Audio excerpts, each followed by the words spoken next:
You and I, in fact, everyone all over the world, were literally African under the skin. Brothers and sisters separated by a mere 2,000 generations. Old fashioned concepts of race are not only socially divisive, but scientifically wrong. This quote by Dr. Spencer Walls explains that we are not all that different from each other after all. Some may say Africa marked the start of humanity. This statement has taken centuries to finally be recognized as a fact. Many debates and criticisms of this statement highlight how the continent of Africa helped develop anthropology. However, many people do not know or refuse to believe that humanity originated in Africa. Most of the knowledge people in America have about Africa are deeply rooted in misconceptions. The majority of the misconceptions about Africa are derived from the idea that Africa and its people are primitive. One of the misconceptions that has arisen as a result of the idea is that all Africans live in tribes. In the textbook, it defines a tribe as a political group that comprises several bands or lineage groups, each with similar language and lifestyles and each occupying a distinct territory.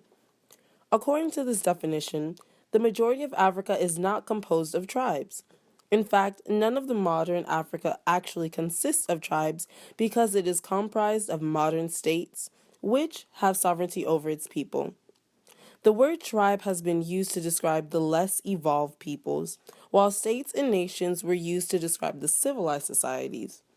Thus, the word tribe suggested that its people were incapable of intellectual thought or political organization. As a result, this idea of tribal Africa was utilized to permit acts of force and discipline amongst these groups of people that were considered primitive and unintelligent, even though this word does not accurately represent the African peoples.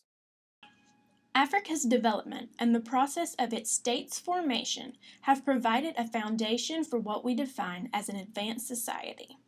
Due to the Western beliefs of Africa being primitive, this prevented Westerners from recognizing that they actually gained an understanding of what a civilization is from Africa.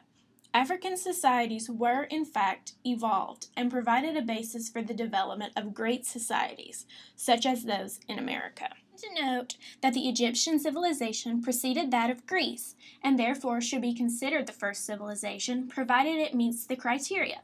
The reason why people refuse to believe that ancient Egypt was the first civilization is that it consisted of Negro peoples, who are often perceived as unintelligent and incapable of constructing and maintaining a complex civilization. There are several indicators that ancient Egypt was a civilization, despite claims from those who possess the common misconceptions about it. First, Egypt was one of the first examples of urbanism in the ancient past. In addition, the ancient Egypt civilization had a prevalent government presence. There were defined rulers over Egypt known as pharaohs, who claimed that they were given this authority by the gods.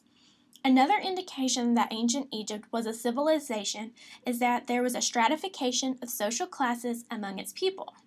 While most of the people were peasant farmers, their lifestyles and power greatly contrasted that of the pharaohs and civil servants. Additionally, the Egyptian people displayed their civilized nature through organized religion. Another major indication that ancient Egypt was the first civilization is that the people had their own form of written language. Hieroglyphics were revolutionary because they allowed the people to communicate both verbally and in writing. All of these characteristics of ancient Egypt prove that its people were definitely not primitive. They acquired a wealth of knowledge about many subjects and organized their lives through complex social and political processes. Therefore, the idea of ancient Egypt as a fully functioning civilization debunks the myth that all Africans were uncivilized. Are Africans really that different from everyone else in the world? No. Our common ancestors who lived near the equator were likely dark-skinned because it protected against skin cancer and folic acid depletion, while lighter skin allowed for the sufficient synthesis of vitamin D. Therefore, no one is better than anyone, and race should not be brought up to define a group of people as underdeveloped. Thus, those who study the cultures of others believe that there is no primitive culture or human being. We need to study the African art, history, literature, philosophy, politics, and culture so we can see where we really came from, along with where civilization began. There is so much for us to learn about Africa and where civilization started. As Asante puts it, the knowledge required to build and maintain a civilization could not have appeared out of thin air. Other civilizations were built based on Egypt's society. So why do we stereotype Africans? We as humans stereotype because it's virtually impossible to know everything that is going on in reality, and therefore we are bound to base our judgments on partial information. Moreover, we often use ideas provided by our culture instead of investigating things for ourselves. It is very difficult for us humans to find information that is accurate in our media sources, such as newspapers, television, magazines, etc. Africa and its entire history is just simply a marginal part of the American consciousness. Although Americans know very little about Africa, we tend to carry a strong mental image of the continent. We need to study and understand the importance of Africa and what all has come from it. Once you begin to notice, you find that Africa appears in the American public space quite frequently. We need to study and understand the importance of the African society and what all has come from it. African societies have actually had some major impacts on American societies. Their religious beliefs and practices have been important to the growing culture and to the American culture as well. Christianity is one of the main religions in Africa, as it is for America. We share more qualities than you thought. In addition, the misconceptions of Africa have played a role in the American civilization thought process, because it has showed us how our brain tends to make an understanding of things that are different from what is seen as normal. There are some negative consequences to ignoring the history and importance of Africa. One of these consequences is that we cannot learn if we act closed off from the rest of the world. We are suffocating our existence and limiting our knowledge on the outside world.